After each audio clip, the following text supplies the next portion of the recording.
And your mama is a little whoa. Mac McClung.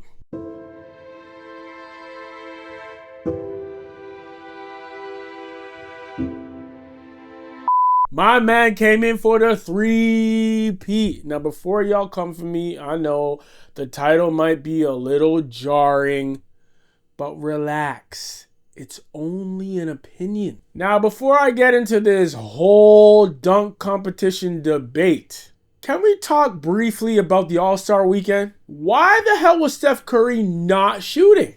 I mean, All-Star weekend in the Bay. He's the best shooter to ever do it. Also lives in the Bay, like it seems obvious. But anyway, Tyler Hero won the 3-point competition, even though it should have been Buddy Hield. The man dropped 31, which is tied for first all time between him, Steph Curry, and Tyrese Halliburton. Now I know rules are rules, and they had to play another round, and he didn't shoot as well. So yeah, Tyler Hero deserves it by the rules. But I mean, if we're just talking about who dropped the most buckets, Buddy Hield. And it would have been another gift just to see him smile after receiving that award. Just be hard. Shout out to all my Bahamians though. Rah. And y'all hear Draymond crying about how the All-Star weekend's gonna be lost. All the rules changing, blah, blah, blah. I had to work so hard to play on Sunday night of All-Star weekend. And because ratings are down, because the game's bad, we're bringing in Rising Stars. That's not a fix. I never played in the Rising Stars game. My first 2 years, I didn't touch that game. And these guys get to touch the All-Star floor on Sunday night? Those guys did not make the All-Star team. To be playing in the All-Star game and you did not make the All-Star team is absurd. Like, yo, if y'all put in some effort, we wouldn't have to change the rules of All-Star Weekend every single year. They're suffering because you guys aren't trying. And a perfect example of that was the skills challenge. I know y'all saw Chris Paul and Wemby and how they basically tried to scam their way to a victory. I swear, yo, Chris Paul is a slimy dude. If he wasn't an NBA player, he'd be the Nigerian prince trying to email your grandmother. And on top of that, they know the ratings of the All-Star game and the NBA in general is in the sewer. Why on earth would you just throw up air balls and make the skills challenge of all things less entertaining? As if All-Star Weekend isn't suffering enough. It's a good thing he got disqualified, man. Red card, flag on the play. And I mean, the new rules for the All-Star game, they were clever. I mean, there still was a huge lack of effort on both sides. The only game that I think really got people going was when the Rising Stars were playing. And of course, Wembanyama, because that man's French and he's like, yo, I don't understand. I'm trying. It's basketball. The only game that felt like it had a spark of enthusiasm was the Rising Stars. And I had a feeling that was going to happen because those kids are hungry. They're rookies and sophomores and they want to make a name for themselves. So, I mean, what better way to do that than by beating the veterans, the guys that you grew up on, the Steph Currys, Kevin Durant's, Giannis's, LeBrons of the world, even if half of them didn't even play. Like, who was out? Giannis was out. LeBron was out. And yeah, I was low-key hoping for that upset. Because I guarantee if that were to happen, the next All-Star game, you would have seen blood on the court. These guys are competitive and they don't like getting embarrassed. I pray to God that we are one season away from a one-on-one tournament. They even spoke to Kevin Durant about it and it sounded like he's feeling it. Potentially adding one-on-one to NBA All-Star Weekend. If they did that, right? One, do you think you would win the one-on-one versus everybody? And two, who would be the toughest person to face in one-on-one in the league? If I had to say one guy, it'd probably be Wemby.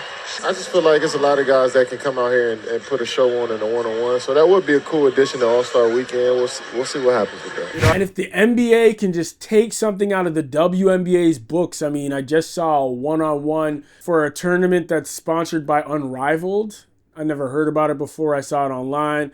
But it has WNBA players in it, like Skylar Diggins was in it and some other WNBA players. And it's one-on-one. And they're battling out there because your ego and your competitive spirit will definitely be checked. And anyhow they throw in a one-on-one tournament during All-Star Weekend, bro, everything is going up. Yep.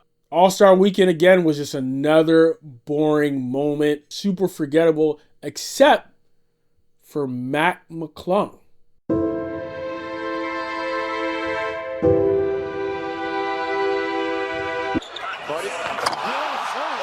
gosh. And I'll tell you why. Return of the Mac, the guy won 3 in a row now. It's never been done before. You got to give him his kudos, his props for that. Even if he is just a G Leaguer on a 2-way contract that really doesn't play in the league and is pretty much a professional dunker, yo, that man can fly, bro. He can fly, and he's smart.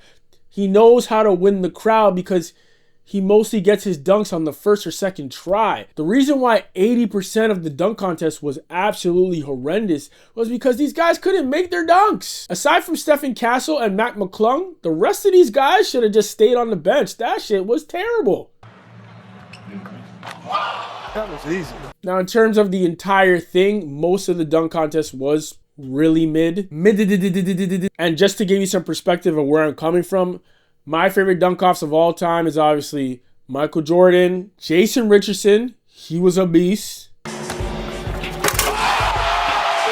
The famous one in Toronto, Aaron Gordon and Zach LaVine. Mascot.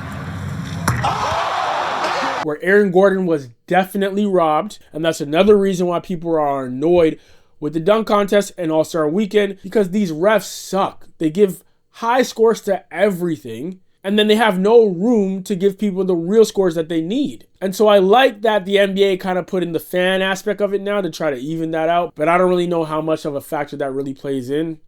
I guess we'll see in the future. This year, I don't really think it made a difference because McClung was just way better than everybody. But as I come to think of all the dunk competitions that I've seen over the years, Mac McClung is making a case for himself as being the best dunker in NBA history. That one over the car could compete in any dunk contest I've ever seen. And yes, to me, the rest of the ones he did before were pretty forgettable.